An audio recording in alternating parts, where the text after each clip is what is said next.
Mizmor LeDavid, Adonai Ro'i, Lo Echsar, Binot Desha Yarbitzeni, Al Mei Menuchot Yinahaleni. Nafshi Yeshovev B'maglei Tzedek L'man Shemo, Gam Ki Elech B'geit Zal Mavet, Lo Ira Ra, Ki Ata Imadi. Shiftecha Umishantecha Hema Yinachamuni. Taroch Lefanai Shulchan Neged Sodadai, Dishanta V'Shemen Roshi, Chosi Rivaya. Achtov V'Chesed Yudefuni, Kol Yimei Chayai, V'Shavti B'Veit Adonai, V'Orech Yamim.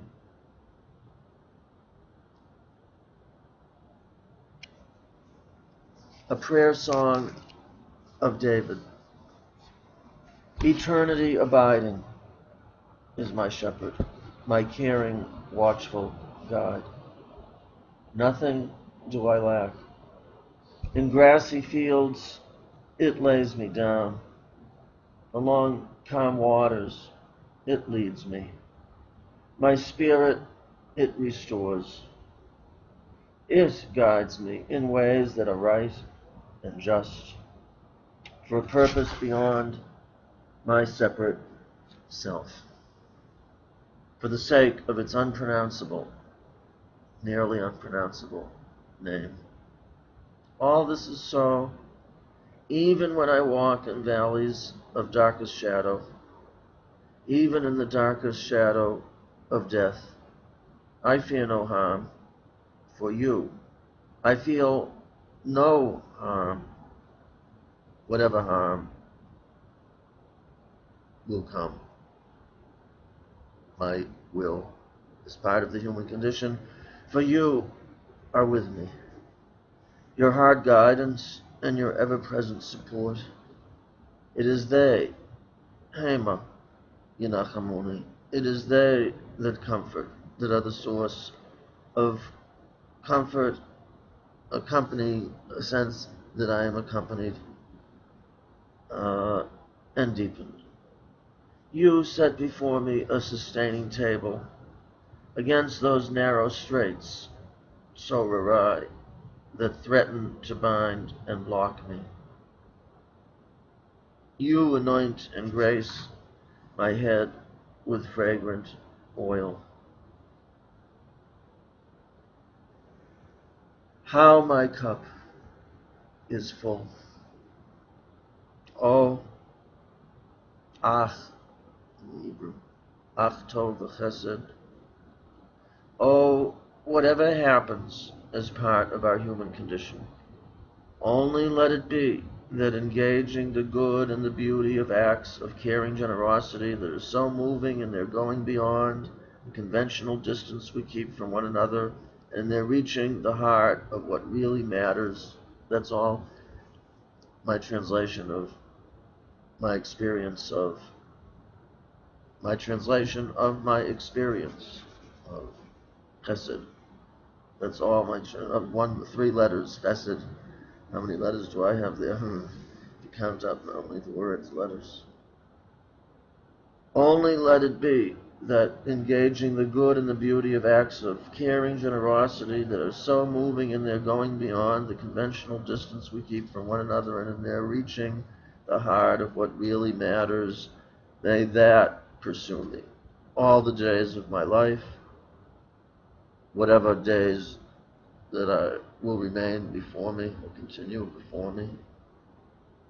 May my life be about that chesed, that engaging the good and the beauty of acts of caring generosity that are so moving and they're going beyond the conventional distance we keep from one another, and they're reaching the heart of what really matters. May that pursue me all the days, whatever days I have left in my life, that I may thereby dwell for whatever days remain in my life, that I may thereby dwell in the perspective of eternity abiding, my days thus being experienced as significant, as well lived.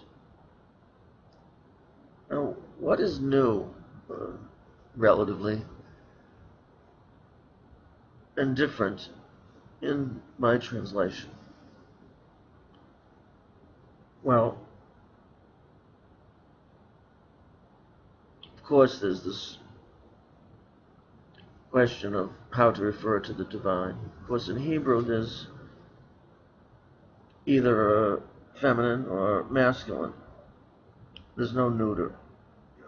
So you can't say table is not neuter. Table is masculine, as it were. In other words, what I'm arguing is that when we translate into English, where you do have the neuter, table should not be referred to as him or his, he, but as it. Now, the divine, at times, the reality we call the divine, should be translated he or she when there's a certain intimacy involved. But a kadosh, for example, Baruch Hu, and we have Girsaot versions where it's HaKodesh, which is even more so. More so what? More so abstract, impersonal, sacred. May it be blessed. Holy, may it be blessed, seems to me.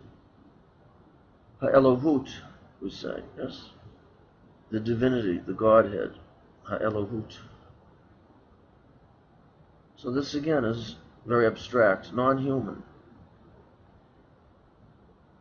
We personify the divine very often in our tradition, but we also know deep down that it is nothing like anything human.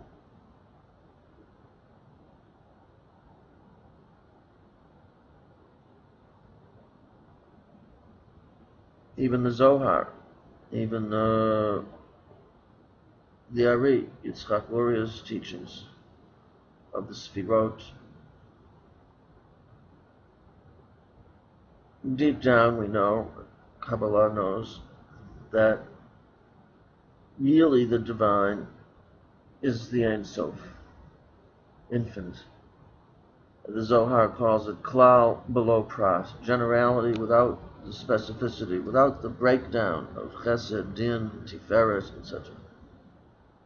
That's an act of tzimtzum, of contracting, of limiting the divine so that we can know something of it. But really the divine is Ein Sof. Really it can't be known. In the mystical tradition, practice, consciousness, experience, there are moments, there is the possibility of bitul hayesh, to cancel the self, our self-awareness that we exist as a separate being. And of course that happens not only in mystical, meditative prayer, whose goal is bitul hayesh, and it can be achieved through other means as well, of canceling, of destroying, again, my ego awareness. And this doesn't just mean humility, much more than that. My awareness of myself in any sense whatsoever, of my separate self. I can lose that completely. This, for some period of time. Peter Berger talks about how this can happen even playing a game, basketball. I don't think he mentions basketball as an example, but when I'm in the game, it's the second movement, it's music, or it's the second inning, it's baseball. And when engaged in that way, or engaged in a page of Talmud, whose difficulty, like often in our course of study, I put out this and I put out that, and megalema'at or mechasema'at, I reveal a little bit of what my intention is by putting out all of these things. Megalema'at or mechasema'at, but then I conceal, cover it up, especially as in the first part of the course. And then a little bit more, I reveal more and more. Why? Because in the beginning, as much as possible, I have to litapek, to restrain myself, to undergo tzimtzum, contraction, holding back, so as to make room for you. So that you, through the confusion, have to figure it out. And the it isn't the same for everybody. It's also not totally different for each person. So it shouldn't be anyway.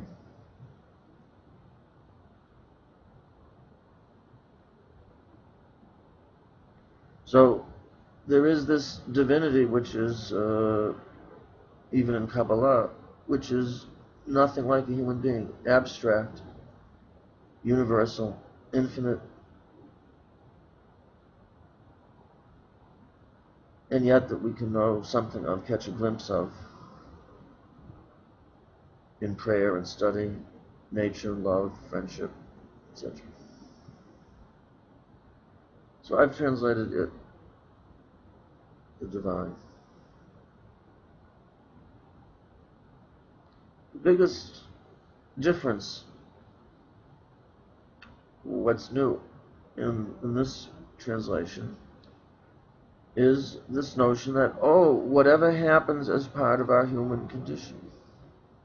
In other words, the conventional understanding of this psalm is, I fear no harm, for you are with me, means harm won't come to me. God will protect me. Notice those kinds of sentences really that personify. We have to be careful, again, of personification in Judaism when it comes to the divine.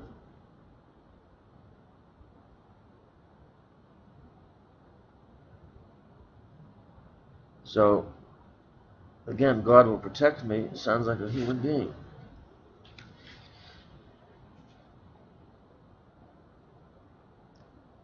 But however it's understood or experienced, the conventional understanding of those words of Psalm 23, Lo irara ki ata imadi, is you'll protect me from harm. I won't be harmed. I won't be machine gunned down by the Nazis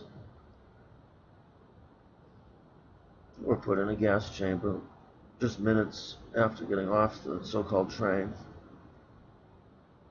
Cattle cars, box cars. Harm won't come to me because you're with me.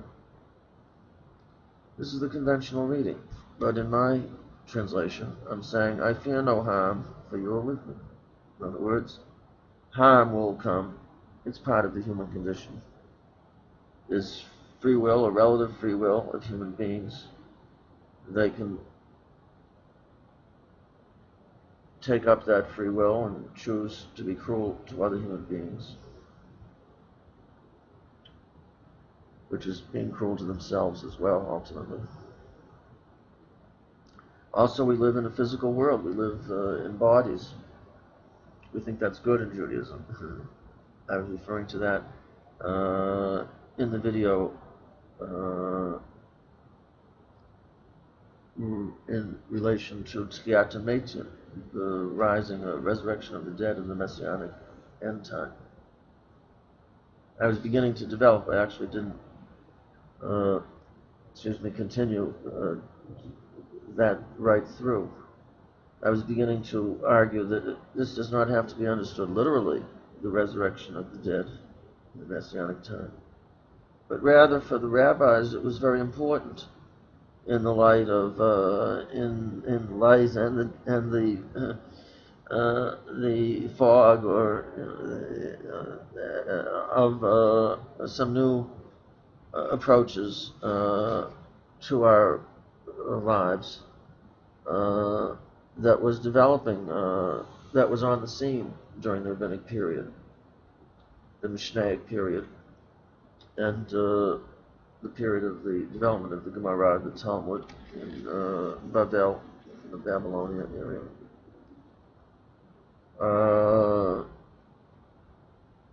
Yes, that such that I fear such that there was an argument that the spirit takes precedence over the letter of the law. It's the spirit behind the law, within the law, but you don't really need the law all the time. The law is something very concrete, very earthly, very this worldly. So it also has to do with we call it the corpus of literature, of sacred literature, sacred texts. When it comes to halakha, the law, it's read rather literally, relatively speaking.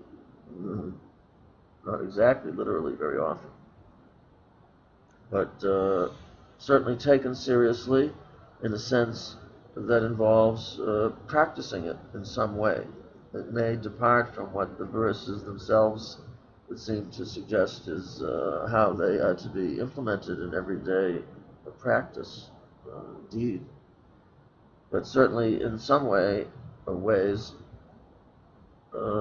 they are to be those passages in our sacred texts that refer to law, that involve law. Yes, we understand them in Judaism, in Rabbinic Judaism, to involve actual deeds. So in that sense, it's literal. The corpus, the body of literature. Also, our own bodies is no less important than spirit. It kind of is a problem if you only have spirit and not bodies. You can't, yes? Spirit needs body, you know. Lo hametim hallelujah. It's not a good state to be in, bodiless. You see, so and this indeed was as Christianity developed as a separate religious tradition, practice, understanding. Many of its teachers turned against the source, the beginnings of this new Christianity, namely Judaism, with vehemence.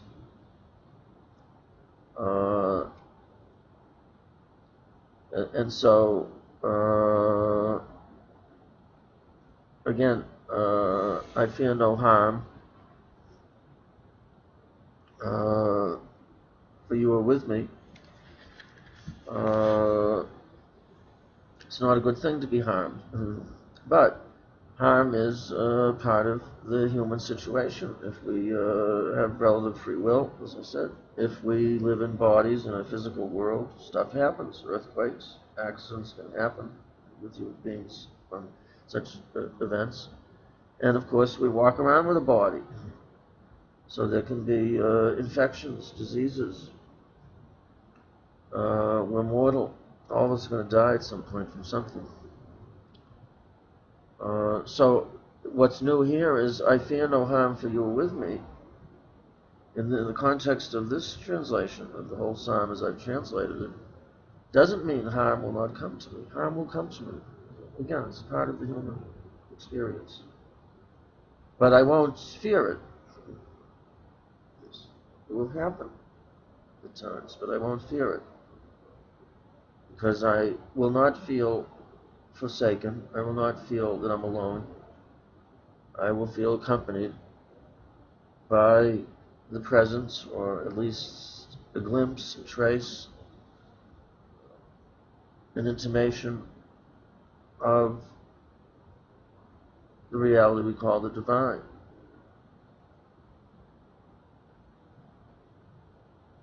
That accompanies me. And I explicitly say that with, whatever happens is part of our human condition. May my life be all about chesed for as long as I have life. Now actually here I'm very much drawing upon an interpretation in Midrash Tehillim. In Midrash Tehillim for Psalm 23, the Hebrew word ach, which I translated here o, and only, really, only let it be, ach, both the o and the only is translating only let it be that engaging the good and the beauty of acts of caring generosity pursue me be about what my life is about. Midrash Tehillim says for the word ach, it's an unusual kind of a term, that it should mean only if or something. But Midrash Tehillim understands it as a kind of a o, actually as a kind of a ve, I, as an exclamation of out of distress, And it says, Efshar b'li yisurim. Yes, this is what the Midrash says on the word ach. Efshar below yisurim. Is it possible without suffering at all? Is a human life possible? Is the first part of the psalm in grassy fields? It lays me down along calm waters. It leads me. I mean, is that all? Can life be that without sufferings, without difficulties? In other words, it's a rhetorical question. Midrash Tehillim is saying, no, it's not possible.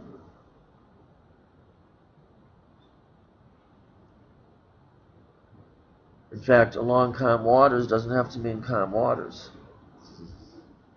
It can mean when small, medium, and large bad things, so-called things, stuff, when bad is happening to me, could be the most horrific bad, suffering. So all around me is not calm. But within me, I can be calm. I can face it with calmness because I know myself to be accompanied by something, anyway, of eternity, infinity, immortality. Again, not immortality of my own ego or my own self, Steve, in some disembodied way or whatever. No.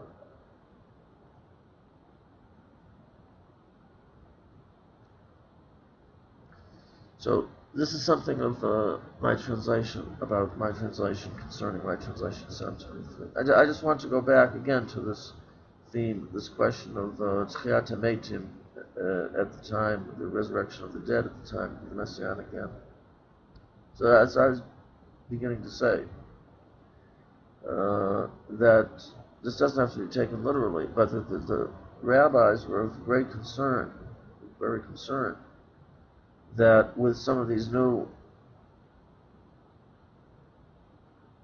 ideas, religious experiences going around, which highly preferenced spirit, the spiritual, to the negation at the great expense of the body of this world. The body was just as important for the spirit, as I say. As I was saying, without a body, you're kind of in trouble. It's hard to develop anything of the spirit if you don't have any embodiment in this world. So, Friedrich Nietzsche says in his book, The Birth of Tragedy, the original title was The Birth of Tragedy and the Spirit of Music. Friedrich Nietzsche argued that our notions of the next life, of some afterlife, actually reflect our ideals, how we understand what's really important, what really matters in this life. That was one of my phrases also in my translation, yes? Reaching the heart of what really matters. What really matters. It's not so easy to figure out what really matters. We've encountered that in our studies so far from the German playwright Bertolt Brecht. in his little piece, 5 Difficulties in Telling the Truth. And yes, it was part of that, what was it, 18-page packet about, is this true, or what, how can this be true? And he says the biggest question in terms of what is, in terms of telling the truth, writing the truth, teaching the truth, as best we can, as close as we can get to the truth. The biggest problem, he says, is figuring out what truth is worth telling, is worth writing, is worth making a movie of, is worth teaching, sharing. What truths, what really matters that ought to drive our writing, teaching, sharing with one another. Excuse me, that's a very big question. To me, it's the biggest question that is too often, most often, missing, not really engaged in Jewish education. As I said, in any education, people teaching Shakespeare, same thing. What's really at stake here?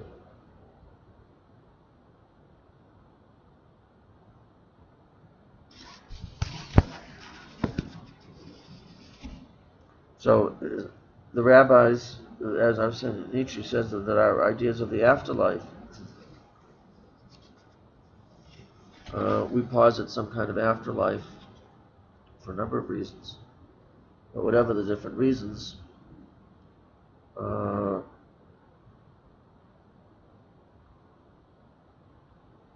which are reasons that may not indeed be true, reflect depth and responsibility and honesty about our human situation, but rather wishful thinking of our fears and needs for security and answers, even when the answer is different than we want it to be, or there is no answer,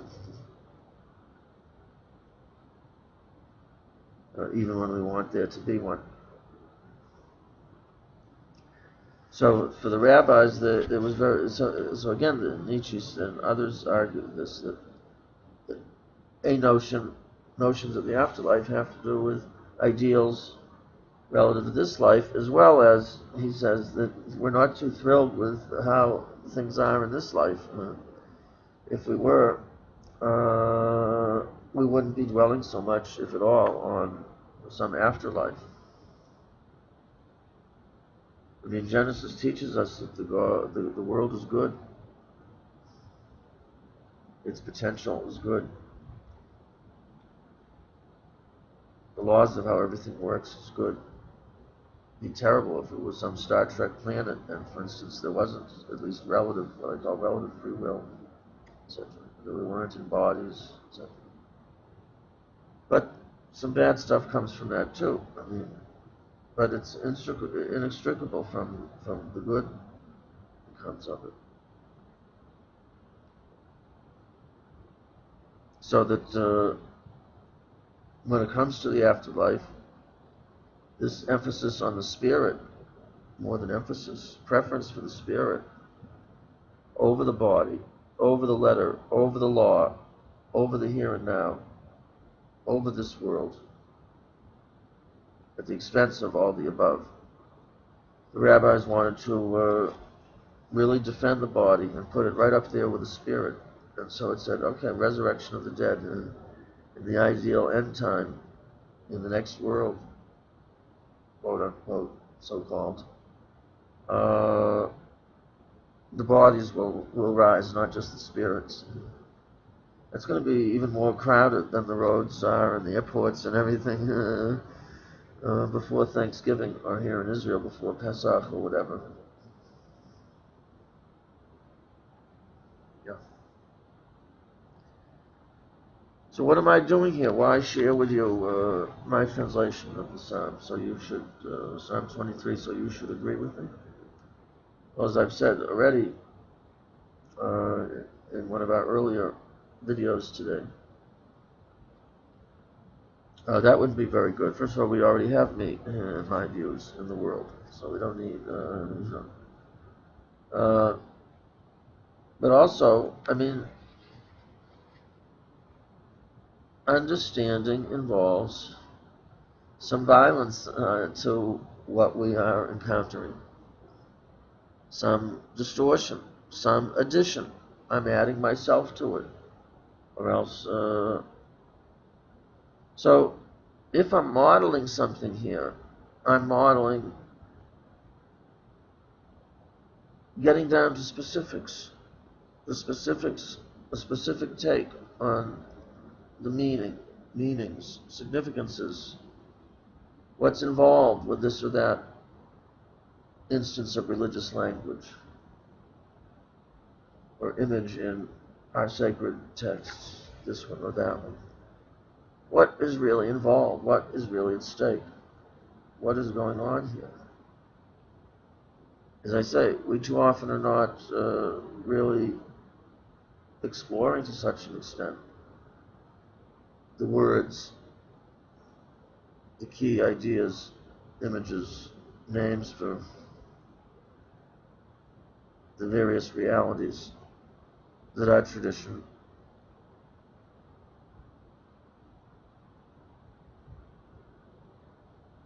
sees an in-depth human life as engaging.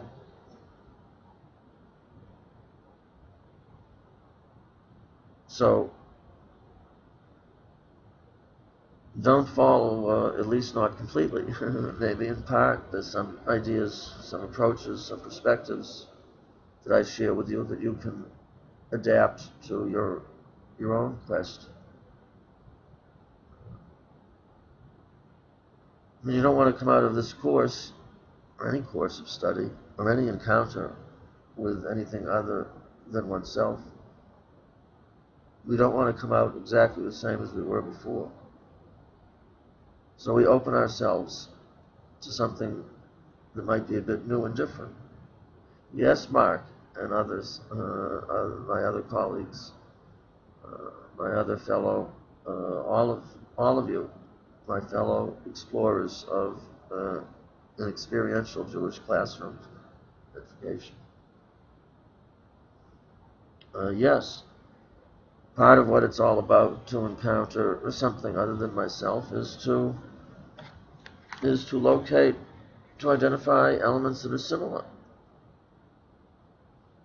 between that which I encounter and myself as I have known myself heretofore.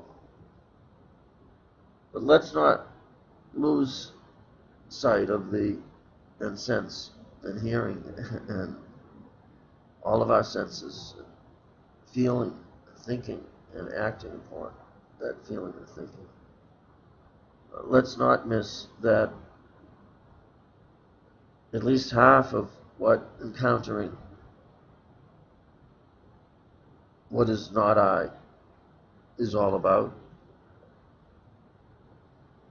is that I should open myself to the possibilities of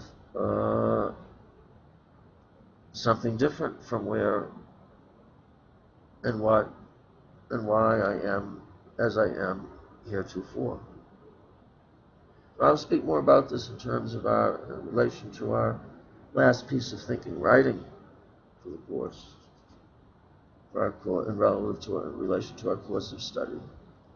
Namely, that I want you to, that all of us should keep in mind this theme of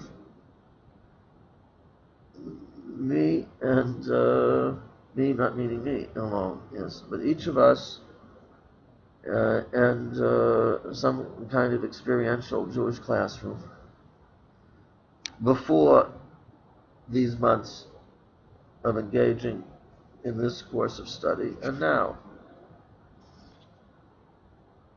What can you identify as some possible change, some possible difference in your perspective about Judaism, about Jewish education,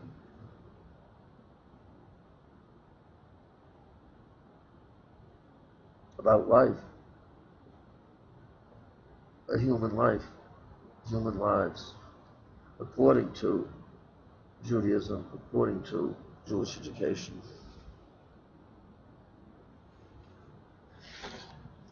I want to share with you a couple more of our texts for this week in some further videos that maybe I'll have the strength to already record this evening. If not, then tomorrow. Thank you again so much. So we continue, yes.